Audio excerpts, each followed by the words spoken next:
আসসালামু আলাইকুম। ইনশাআল্লাহ আশা করি সবাই ভালো আছেন। আলহামদুলিল্লাহ আমিও ভালো আছি। যে যেখান থেকে আমার ভিডিওটা দেখছেন সবাইকে অসংখ্য ধন্যবাদ ও সবার প্রতি ভালোবাসা রইল। আজকে আমি আপনাদেরকে দুইটা ভিডিও দেখাবো, ঠিক আছে? আর আপনারা অনেকেই বলেন যে সিজনাল ভিসা বলে হয় না, মানে ওয়ার্ক ভিসা, কৃষি ভিসা, যারা 2023 সালে জমা দিয়েছে তাদের নাকি বিষয় না। সম্পূর্ণ আজকে আপনাদেরকে ভিডিও দেখাবো যে 2023 সালের আগস্ট মাসে এগ্রিকালচার ভিসা জমা দিয়েছিল, সেই গতকালকে সিলেট বিএফএস গ্লোবাল থেকে ভিসা পাইছে, ঠিক আছে?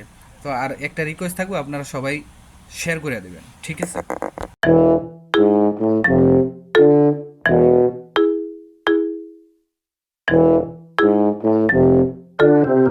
তো সব কিছুর জন্য আলহামদুলিল্লাহ। প্রথমে আমি ওই ভাইয়ের ভিডিওটা দেখাই, যে নিয়ে আপনার ভিসা পাইছে। তো আপনারা ভিডিওটা দেখেন। সিলেট বিএফএস শাখা থেকে ই পাই লাগিন ফরিদপুর থেকে আইছেন অগাস্ট 13 তারিখে জমা আসছেন এগ্রিকালচার ভিসা পাইছেন আপনারা আছে নাকি ভাই ও কোটা থাকে আপনারা ইনফরমেশন দেও দিতে না কি করতে হবে এটা ভিডিও দিতে আছে 13 তারিখে ভিসাটা পাই আমরা উপর সবাই একদম কই রাখলো আমরা করে নেই আমরা করো করো আপনারা বিষয় কোন তো কথা দেখেন আপনার নামে বিষয় তো আমরা বুঝে এটা না আমি আপনারা ও থাকে ও থাকে আসসালামু আলাইকুম রহমতুল্লাহ। আমরা সিলেট বিএফএস শাখা থেকে ই পাই লাগি ফরিদপুর থেকে আইছেন অগাস্ট 13 তারিখে জমা আসছেন এগ্রিকালচার ভিসা পাইছেন ধন্যবাদ সিলেট শাখা থেকে আলহামদুলিল্লাহ। মানে অপেক্ষার পর প্লাস 9 মাস অপেক্ষার পর ভিসা পাইছে পাই লাগি শুভকামনা সিলেটবাসীর পক্ষ থেকে ধন্যবাদ। ধন্যবাদ সিলেট শাখা থেকে আলহামদুলিল্লাহ। মানে অপেক্ষার পর প্লাস। তো দেখছেন তো ভিডিওটা। তো আমি সর্বোপরি আপনাদেরকে একটা কথাই বলি, সব আল্লাহ তাআলার উপরে সবসময় ভরসা রাখতে। কেননা রিজিক কিভাবে কার আসে বলা যায় না। আপনার রিজিক যদি এখানে থাকে আপনি অবশ্যই ইটালিতে আসতে পারবেন, ঠিক আছে?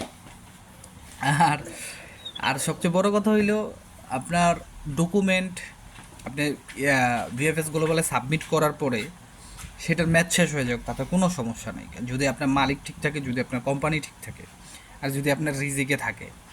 আমি সবসময় ভাই সহজ সরল সোজা হিসাবে আপনাদেরকে বুঝাইতে চাই, বাট আপনারা কি করেন বোঝেন না, আপনারা আরও পেঁচান। তো আজকে আমি একটা কথাই বলবো, যারা 2023 সালে জমা দিছে, আরও আরও দেরি হোক সমস্যা নাই, কিন্তু আপনারা সবসময় তাদের সাথে কানেক্ট রাখেন যারা আপনাদের নলস্তারা দিছে, যে তারা অরিজিনাল আছে কিনা, আপনার মালিক অরিজিনাল আছে কিনা, আপনার কোম্পানি অরিজিনাল আছে কিনা। যদি থাকে আপনারা ভিসা পাবেন। আজকে তো আমার মুখের কথা না, সরাসরি নিজেই তো ভিডিওটা দেখছেন, তাতেই তো প্রমাণ। আর গতকালকে আমি যে ভিডিওটা করছিলাম, সেই ভিডিওতে আপনাদের বলছিলাম যে না, আপনারা একটু জাস্ট কাইন্ডলি কমেন্টসে বলবেন যে আপনারা কে কবে জমা দিয়েছেন, সেই অনুযায়ী একটা পদক্ষেপ নেওয়া যাবে। তো আপনারা সবাই কমেন্টস করছেন, ইউটিউবে কমেন্টস করছেন, ফেসবুকে কমেন্টস করছেন। তো আপনারাই নিজেরাই দেখেন যে প্রথমে যে ভিডিওটা আসবে সেটা হচ্ছে ফেসবুকের, যে ফেসবুকে যারা কমেন্টস করছে তারা কখন জমা দিয়েছে, কোন সালে জমা দিয়েছে। দ্বিতীয় যে ভিডিওটা আসবে সেটা হচ্ছে ইউটিউবের, সেটা আপনার কখন জমা দিয়েছেন, কবে জমা দিয়েছেন, সেগুলো দেখতে পারবেন। দেখেন, আপনারা নিজেরাই দেখেন এই মানুষগুলা কখন জমা দিছে, কতদিন হয়ে গেছে। যারা নতুন জমা দিয়েছেন আপনারা একটা জিনিস দেখেন, 2023 সালের কত মানুষ ফ্যামিলি ভিসা, ওয়ার্ক ভিসা, সব ধরনের ভিসা, কিন্তু এখনও তারা পায়নি। দেখছেন? আপনারা নিজেরাই দেখেন, আমার মুখের কথা তো অনেক সময় বিশ্বাস করেন না।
যাক, এই ভিডিওগুলো দেখার পরে হয়তো বা আমি আপনাদেরকে বুঝাইতে পারছি যারা নতুন জমা দিচ্ছেন, আপনাদের জন্য এখন আপাতত টেনশন করার কোনো কারণ নাই যে আমারটা কবে হবে, কারণ তারা 1 বছর 1.5 বছর হয়ে গেছে এখনও পায় নাই কা।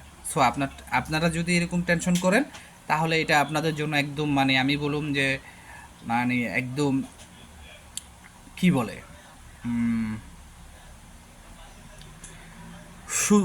শুধুই আপনারা টেনশন করবেন, ঠিক আছে?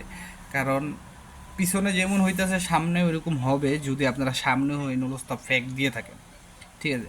তবে আমি মনে করি আপনাদের একটু দেরি হবে না, যেহেতু আপনাদের অ্যাপয়েন্টমেন্টটা আপনার ইমেইলের মাধ্যমে দিতেছে, সেখানে তারা আগে থাকতেই কিন্তু সব কিছু ডিটেলস জানার পরেই আপনাদের দিতেছে, তার মানে আপনাদের তো দেরি হবে না। হয়তো বা এখন দেরি হইতেছে এর কারণ যেহেতু পিছনে অনেক পাসপোর্ট জমা পড়ে গেছে, সেগুলো দিতে পারতেছে না, ওইগুলার কাজগুলো আগে করতেছে, এই কারণেই কিন্তু আপনাদেরকে দেরি হইতেছে। আই থিঙ্ক আমার মনে হয় আমাকে অনেকে অনেকভাবে অনেক ধরনের হ্যারাসমেন্ট করেন বা অনেক কথা বলেন যে তুই এত কিছু জানোস কীভাবে, বা অনেক কিছু। ভাই আপনারাই আমারে জানান, আমি কিন্তু জানি না, আপনারাই আমারে জানান, সেগুলো আমি আপনাদের সবাইকে জানাই।